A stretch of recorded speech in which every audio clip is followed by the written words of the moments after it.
আপোনালোকে নিশ্চয় জানে যে ইতিমধ্যে হিমন্ত বিশ্ব শৰ্মাই অসমৰ মাটি এফালৰ পৰা কাৰো লগত আলোচনা নকৰাকৈ অকল তেওঁৰ মন্ত্ৰী মণ্ডলৰ কেইজনমান তেওঁৰ চেলা চামুণ্ডাক দি গোটেই অসমৰ মাটি অৰুণাচলক দি দিলে। অসমৰ মাটি অকল অৰুণাচলক নহয়, মেঘালয়ক দি দিলে, মেঘালয়ক নহয় মিজোৰামক দি দিলে।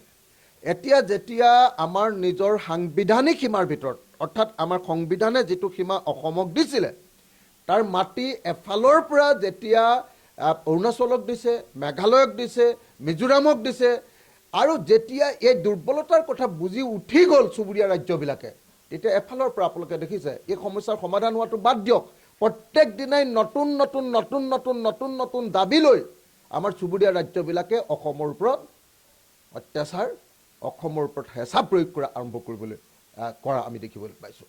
এতিয়া নাগালেণ্ডৰ ওচৰতো আপোনালোকে কেইদিনমানৰ ভিতৰত দেখিবলৈ পাব, যেনেকৈ অৰুণাচলক আমাৰ লখিমপুৰৰ মাটি দি দিছে, যেনেকৈ মেঘালয়ত আমাক গোটেই গোৱালপাৰাৰ পৰা আৰম্ভ কৰি এই গোটেই আমাৰ কামৰূপ জিলাৰ মাটিবিলাক দি দিছে হিমন্ত বিশ্ব শৰ্মাই, যেনেকৈ আপোনাৰ আমাৰ বৰাক উপত্যকাৰ মাটি এতিয়া হেৰিয়াক দি দিছে, কি কয় আপোনাৰ মিজোৰামক দি দিব লৈ ওলাইছে।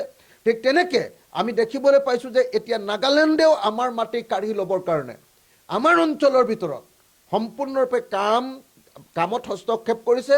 নাগালেণ্ডৰ নাগাসকলে অত্যাচাৰ কৰিছে আৰু নাগাসকলে যেতিয়া অত্যাচাৰ কৰিছে তেতিয়া নাগালেণ্ড চৰকাৰ, নাগালেণ্ডৰ উগ্ৰপন্থী সংগঠন, নাগা জনগণ তেওঁলোক ঐক্যবদ্ধ হৈ আমাৰ বিৰুদ্ধে মাত মাতিছে, আমাৰ মাটিৰ ওপৰত হস্তক্ষেপ কৰিছে আৰু তেতিয়া আমাৰ অসম চৰকাৰে দুৰ্বল ভূমিকা গ্ৰহণ কৰি অসম চৰকাৰে চাৰেণ্ডাৰিং মেণ্টেলিটি লৈ আমাৰ মাটি তেওঁলোকক গতাই দিয়াৰ কাৰণে যি ভূমিকা গ্ৰহণ কৰিছে, সেইকাৰণে এনেকুৱা ধৰণৰ ঘটনাবিলাক ঘটি আছে। অতুল বৰাৰ দিনতে এই গোটেই মাটি অসমৰ মাটি এফালৰ পৰা দি দিয়া হৈছে। হিমন্ত বিশ্ব শৰ্মাই কেন্দ্ৰীয় নেতা হ'বৰ কাৰণে হিমন্ত বিশ্ব শৰ্মাক যাতে মানে নিৰ্দেশ দিছে হেৰিয়ে গৃহমন্ত্ৰী অমিত শ্বাহ যে অসমৰ মাটিবিলাক দি দিয়া তুমি, তেওঁলোকক সন্তুষ্ট কৰা। আৰু হিমন্ত বিশ্ব শৰ্মাই চেণ্ট্ৰেল গভৰ্ণমেণ্টত কিবা এটা স্থান পাম বুলি ভাবি দিল্লীত তেওঁ ইম্পৰ্টেঞ্চ বঢ়াবৰ কাৰণে অসমৰ মাটিবিলাক চুবুৰীয়া ৰাজ্যবিলাকে কণায়াসে দি আছে। আৰু সেইকাৰণে এতিয়া নাগালেণ্ডে এনেকৈ অসমৰ ওপৰত ঠেলি খেঁচি অত্যাচাৰ কৰিবলৈ সুযোগ সুবিধা লাভ কৰিছে।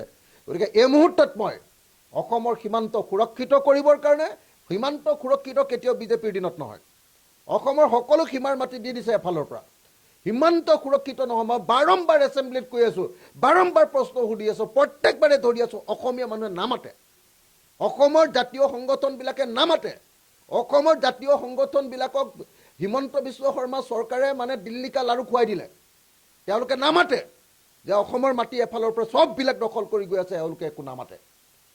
আৰু সেই মাটি হিমন্ত বিশ্বই বেলেগ বেলেগ ৰাজ্যক দি আছে, আমাৰ সাংবিধানিক সীমাৰ ভিতৰৰ মাটি আমাৰ নিজৰ গাঁওবিলাক আমাৰ নিজৰ অঞ্চলবিলাক দি আছে, তাৰ পাছতো এওঁলোকে নামাতে। গতিকে এই মুহূৰ্তত মই অসম নাগালেণ্ডৰ যি সমস্যাৰ সৃষ্টি হৈছে তাৰ কাৰণে অসমৰ মুখ্যমন্ত্ৰীক ইমিডিয়েটলি এই অঞ্চল ভ্ৰমণ কৰি আমাৰ সাংবিধানিক সীমাৰ ভিতৰত থকা মাটিৰ ওপৰত যাতে কোনেও হস্তক্ষেপ কৰিব নোৱাৰে তাৰ ব্যৱস্থা গ্ৰহণ কৰিবলৈ দাবী জনাইছোঁ।